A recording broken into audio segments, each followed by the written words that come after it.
Google and Instagram are going to be the two platforms that you need to launch your business. And that's it. Like we can just turn the CV off and leave. As long as you remember these two. So once you know the photo, the video, the page, the website that they promote, at first you're going to have customers that don't know they need lashes. Second type of customers, you're going to have customers that have had lashes in the past, but maybe they had a problem with the person, maybe they moved, maybe something happened. And then you need to create your social media accounts. If any of you have, like, Kuzma has, some from doing hair or doing makeup or other stuff, and this question comes a lot. Can I post my lash services under my hair or makeup account? You're listening to the Time Lash Artist Podcast. If you want to jumpstart your lash career, you can also watch Cosme's free lash training at www.fulltimelashartist.com. Let's grow.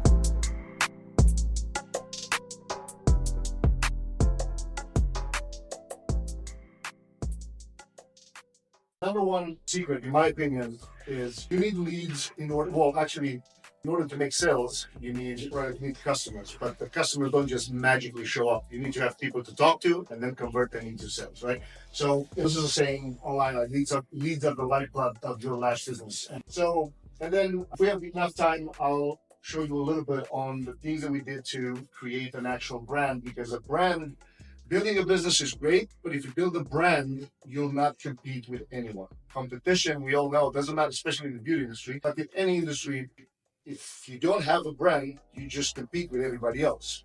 Your brand is the number one thing that will differentiate completely yourself from the other people.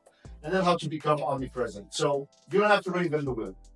This is the time when I talk with Cosmina students, everybody's feeling so, in my opinion, they kind of beat themselves up by not knowing where to start. So first things first, what do you think? Is competition good or bad? Like having a lot of competition, is it good or bad? Good. I think it depends on how you look at it. It could be emotional at some point. Competition means it's demand, right? So now we just have to know, how do we get a piece of that? If there's no competition, it's rare in today's day and age. You're not going to reinvent it. Lashes have been around for, 10 plus years. So it's not like you're going to reinvent the wheel and then create something new. But first is you research your competition. Where are you guys located roughly? Around here?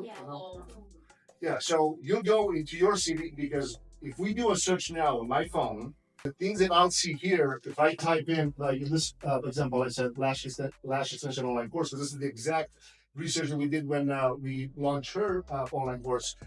If you type in lash salon near me here versus when you go to Lowell or you go to Boston or you go to Medford, you're going to see different things, because Google really goes after proximity and ads, and I'll show you in a second.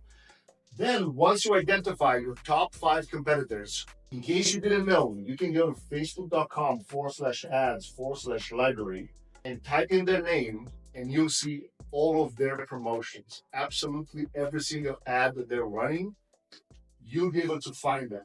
You think that's important? Mm-hmm. Well, if you know your competition and you know what they sell and what they promote, what does that mean? It means, especially if you look at, let's say you look at an ad and it says, well, this one is December 8, 2023, so it's only 1 year, it's only 1 month. But then you see one that it's been running for 3 months. What does that mean? It's profitable, because people won't spend money on something that's not bringing them a return, right? And then, of course, you look at their testimonials, reviews, and this should be moving forward. How many of you have an active business already?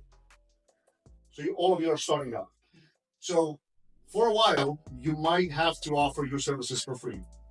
Couple friends here and there, cousins, sisters, whatever. It's fine. But ask for a 5-star review on Google, right? You offer something of value. It's number one is your time. You're going to spend some money on, and that's okay. That's, the game. But ask for a 5. That's at least what people can do to support you back when you offer something like that, right? Google and Instagram are going to be the two platforms that you need to launch your business. And that's it. Like we can just turn the CV off and leave, as long as you remember these two. So once you know the photo, the video, the page, the website that they promote, if you're familiar with ChatGPT, can you use it? Perfect. So literally, I was there, look at the search. I said, what are the top lash extension salons you chose for mass? And ChatGPT told me the top 3. You don't even have to spend time doing your own research. You literally ask ChatGPT. I'm going to tell you a secret. The reason that we're here today is I said to Guzman a couple of months ago, go to ChatGPT and ask what are the esthetician and beauty schools in Mass to give us a list of top 10, and then to give us the name and email of the person in charge of the programs. Oh, wow. And ChatGPT gave us those things. And then we started reaching out to emails to offer the classes and whatnot. Don't sleep on it. It's a free version, but then the one that I'm using, it's like $20 a month or something like that. It gives you a little more like up to the free version. It's still powerful. It just gives you data up until 2022, I think. So it's chat.openai.com. But you can use it for anything that you can imagine, from what would be a good offer promote for my lash salon in Boston, Mass. Or give me top 3 offers that I could run, all kinds of things that anything that goes through your mind, you can ask ChatGPT. Is going to answer you back. It's going to save you a ton of time. So once you use the website to create headlines, website copy, titles, scripts, anything that you might overthink it, ChatGPT is going to simplify it and it's going to give it to you like right on spot in like a couple seconds. So this is something that I want you to really pay attention. At first, you're going to have customers that don't know they need lashes. Second type of customers, you're going to have customers that have had lashes in the past, but maybe they have a problem with the person, maybe they moved, maybe something happened. And then you're going to have they know they want lashes, but they don't know who to choose. And then you're going to have the ones they want to go after, which is brand aware, meaning they won't search on Google lash salons, they'll search for your business name, right? So that's going to be the ones that you want to attract. So some questions that people might ask when they don't know they need lashes is, how can I save time during my makeup, right? A lash extension service can be an asset. People that know they have a problem, how much do eyelashes cost? Different type of question. Then they know they need it, but now I don't know which one to choose, so I go for eyelash salon near Boston. And then people that know the salon name or the brand name, they're gonna search for that. So that's the one that eventually you want to target to go after. So customer avatars. This is one exercise that we do all the time if we talk about a new service or a new offer. Picture the name of the person that you want to serve, the ideal customer that you want to serve. So Christina's case for the lash service, not for the training, for the lash service. Jennifer, she's 40 plus years old. She lives in Winchester. She might work in finance or real estate or business. She makes at least 60K plus per year. So all of these things are important. Why? Because you know, if you have an idea, what, and then how are you going to find these out? Once people start to come into your place, doesn't matter if it's in your living room at first, or if you rent some type of office or a storage, ask them. You're going to have to make some conversation, right? So you're going to find out what people are doing. And based on that, you're going to create your own customer avatar, right? Why? Because then you know these people hang around, and every single person can be a referral to your salon. How many of you heard this? It's not what you know, it's who you know, right? Mm-hmm. Wrong. Who knows you? When it comes to business, right? When it comes to your business, why? It's all about the traffic. Like how many people can find your business when they need it the most. So we got search, which is Google and YouTube. And then we got what I call interruption marketing, all the other platforms. But think about how different are these two type of, and think about yourself as a consumer.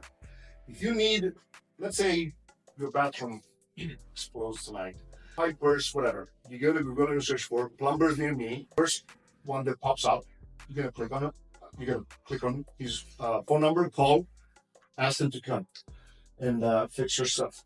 Then, if you don't need it, like right now, when you are on Facebook or Instagram or TikTok or whatever platforms you're using, what are you doing all the time, right? Like you forget, like we lose like how many hours a day doing this, and then eventually something makes you stop. Here's what I think you should pay attention to moving forward, because once you're gonna start spending money on these to attract customers, you also want to think as a business owner, even when you're a consumer, even when you're just scrolling. When you stop, think about why did I stop? What was that thing that made me stop? Was it a cat? Was it a dog? Was it some kind of product? It was a discount. How big of a discount it was? Why? Like, think about, as a business owner, what makes you stop? So again, on Google, once you search eyelashes near whatever city you are, look at the competitors, but then also below, you'll see that Google gives you something. It's an important piece of data. What people ask Google about. How much should lash extensions be? How long does eyelash extension last for? Why stop eyelashes? Like, all these questions are things that people, and in this case, your customers are searching for, right? And then we have YouTube. I would say you don't need to focus on YouTube first because it's the longest game ever. It's gonna take a long time to master it. So the two platforms, it's Instagram and Google My Business. And then you have, of course, Facebook, Instagram, LinkedIn, TikTok. So again, Google My Business. They discontinue, like if you search it on App Store now, you won't find it. But if you go to your laptop or desktop or whatever, you just type in Google My Business profile, like tonight, tomorrow, and make sure you create a profile. It's free. You can post the same things that you post on IG, whatever you post on Facebook, you just post on Google too. It acts the same way. But look at this. 1 month, 12,000 people view the business. 3,500 people search for lash extensions, eyelash extensions, lashes near me, lash certification classes. 12,000 people saw Kuzmina's Google Business profile. So again, these two are going to be the ones to go for. With time, once you master these two, you can go into TikTok and Pinterest and all the other ones. Everybody's what sponsored ads are. You see them on Facebook, you see them on Instagram. The same thing is on Google. It's just on Google to target keywords. But the big traffic is just the gasoline on the fire. You still have to know what do you sell, what's your promo, what's your offer, and all these other things. We'll dive quickly into what a brand is. Again, we talked in the morning about audit yourself and understand what you want to be and what kind of business you want. But I feel like this is the one thing that you should take a screenshot of, because when Kuzmina started the salon, I said to her, look, especially when COVID hit, I said, I don't want you to go through what you've been through before, in terms of, I don't want you to just be tied up to one specific service. Now, the way that we kind of see things, they can all work individually, meaning the salon can sell eyelash extensions, other people can do the lash extensions, it doesn't have to be just her. She decided she wants to brand herself as a personal brand, her name. If you type in on Google, you'll find that lash training is her #1 keyword, right? But then we can sell the salon if we want to, or we can franchise it, and the trainings and certifications have nothing to do with it. The same thing with the product line. Have you brought your own products today? Yeah. Yeah, a product line itself can exist on its own, regardless if the salon gets sold, or regardless if we decide to sell the certification part of the business. If you got a passion for lashes, let me see it. It's time to level up. If you need me to, I'll teach you my 6-figure secret. Better believe it, 'cause I believe in you. You're listening to the Time Lash Artist Podcast. If you want to jumpstart your lash career, you can also watch Cosme's free lash training at www.fulltimelashartist.com. Let's grow.